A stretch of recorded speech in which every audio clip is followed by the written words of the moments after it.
সভার সম্মানিত সভাপতি, রাজপথের লড়াকু সৈনিক, সুনামগঞ্জ সদর উপজেলা বিএনপির নবগঠিত আহ্বায়ক কমিটির সংগ্রামী আহ্বায়ক জনাব ফারুক আহমেদ লিলু ভাই, আজকের এই কর্মী সভায় প্রধান অতিথি হিসাবে উপস্থিত আছেন বাংলাদেশ জাতীয়তাবাদী দল সুনামগঞ্জ জেলা শাখার সাবেক অন্যতম সহসভাপতি, সুনামগঞ্জ সদর উপজেলা বিএনপির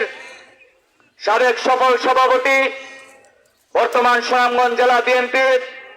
আহ্বায়ক কমিটির অন্যতম সদস্য, কুরবাননগর ইউনিয়ন থেকে বারবার নির্বাচিত সাবেক চেয়ারম্যান জনাব আকবর আলী ভাই, আজকের এই কর্মী সভায় সঞ্চালনা করছেন আন্দোলন সংগ্রামের প্রিয় মুখ সুনামগঞ্জ সদর উপজেলা বিএনপির নবগঠিত আহ্বায়ক কমিটির প্রথম যুগ্ম আহ্বায়ক